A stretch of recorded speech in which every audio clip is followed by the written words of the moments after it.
मोहनचंद करमचंद गांधी जी को भी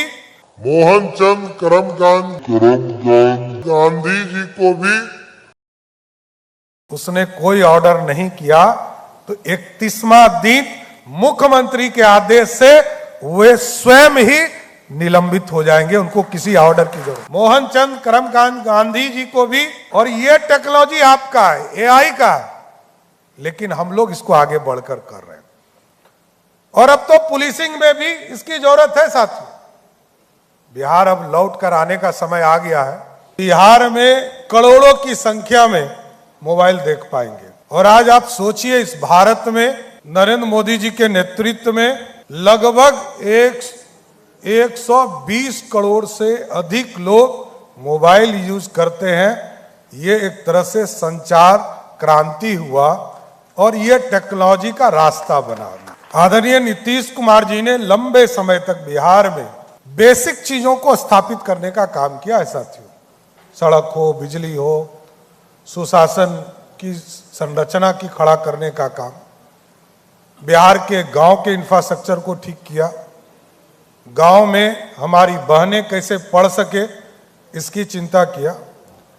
आज दोनों, मैं तो यही कहता हूं कि भारत यदि विकसित होना है तो बिहार को समृद्ध होना होगा, और समृद्ध होने के लिए रोज सीखना पड़ेगा। हमारा इतिहास इस देश को दिशा दे देने का काम किया। हम पाटलिपुत्रा में जरूर हैं, लेकिन यह मगध था, मगध की राजधानी पाटलिपुत्रा था, जिसने इस देश को स्वर्णिम काल दिया। देश 200 वर्षों तक इसी पटना के पाटलिपुत्रा से लोगों ने चलाने का काम किया।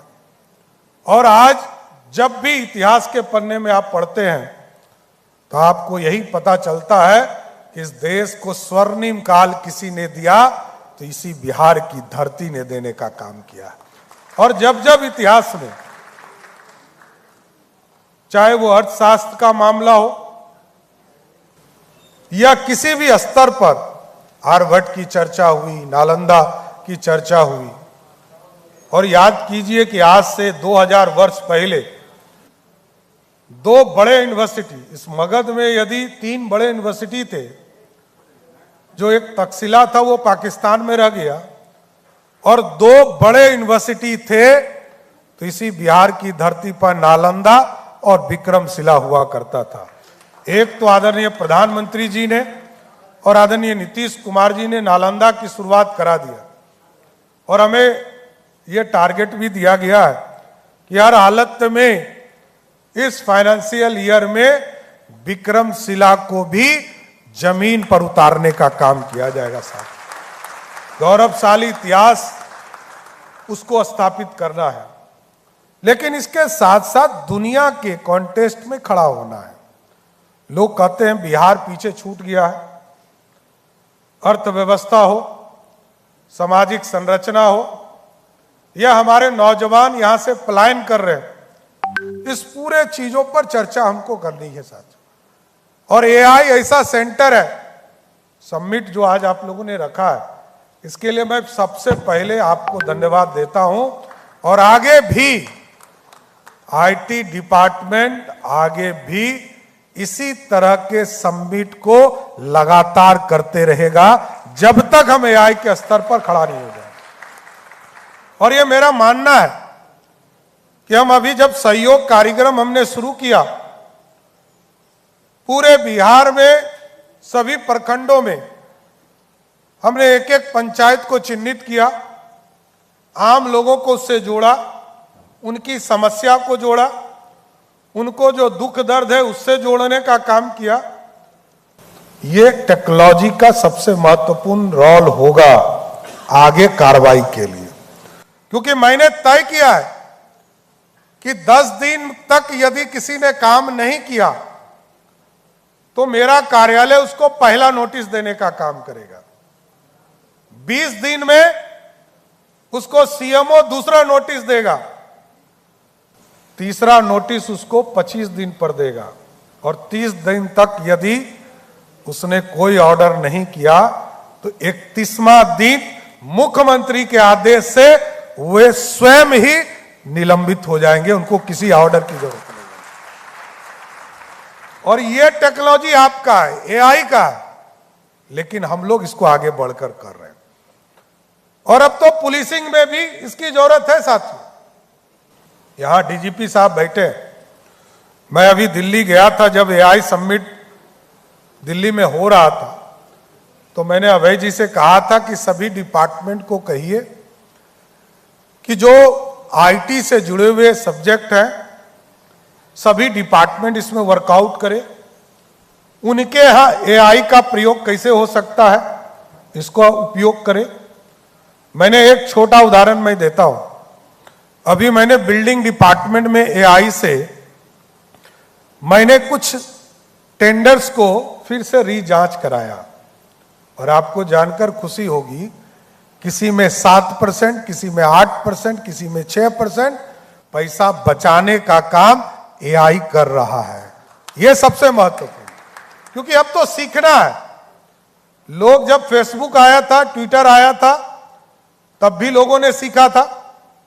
और मैं तो कई बड़े नेता को देखता हूं, यहां विजेंद्र राव बैठे, हमारे सबसे सीनियर मिनिस्टर में से एक है, 80 वर्ष से अधिक उम्र है, लेकिन इनको भी देखिएगा, ये फेसबुक और ट्विटर पर पूरी तरह एक्टिव रहते हैं और बिहार की जनता से जुड़ने का काम करते हैं। तो हमको तो जुड़ना पड़ेगा, सीखना पड़ेगा, कोई एज नहीं है साथियों। हमारे नौजवान पीढ़ी तो हमें सजेशन देगा। मैं तो आईटी डिपार्टमेंट क्योंकि काम कर रहा है, तो मैं जरूर यह आग्रह करूंगा कि सहयोग पोर्टल पर एक स्पेस बनाइए। जो आप अभी आमंत्रण दे रहे थे नीतीश जी आप सबको कि आप बिहार में आकर सुझाव दीजिए, आने की बात तो मैं करूंगा ही, बिहार अब लौट कर आने का समय आ गया है। लेकिन जो जहां है, कर्म भूमि से इस जन्मभूमि के निर्माण में अपना योगदान दीजिए, यह जरूर मैं चाहता हूं। क्योंकि कर्म भूमि तो आप बाहर जाकर अब बड़े हो गए, कोई मजदूरी करने जा रहा है तो वो मेरी चिंता है, इसमें कहीं दो मत नहीं, सरकार उसके लिए चिंता करेगी। लेकिन कोई अच्छा काम करने जा रहा है, कोई बड़ा इंडस्ट्री स्थापित किया हुआ है, किसी ने आईटी सेक्टर में काम किया है और देश दुनिया में उसका नाम बढ़ रहा है, तो वो जरूर वहां रहे। लेकिन बिहार में बिहार के चीजों को स्थापित करने के लिए, क्योंकि मैं चाहता हूं कि जन्मभूमि का कर्ज आप कर्म भूमि से भी उतारने का काम कर सकते हैं। इस थीम पर काम करते रहिए।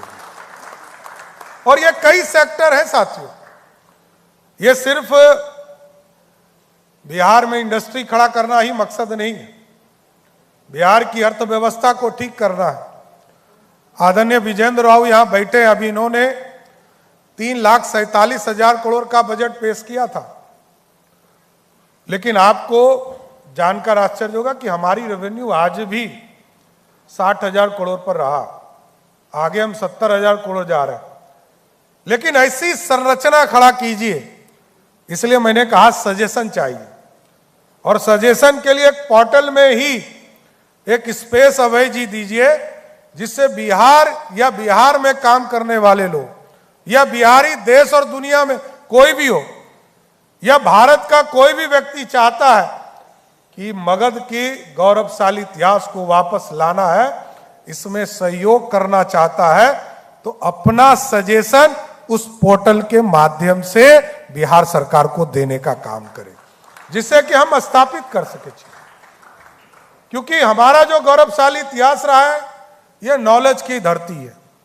और आप जानते हैं, भगवान बुद्ध को भी सिद्धार्थ से बुद्ध बनाने का काम इसी धरती ने किया। मोहनचंद करमचंद गांधी जी को भी यदि बापू बनने का मौका दिया तो इसी बिहार के चंपारण की धरती ने देने का काम किया।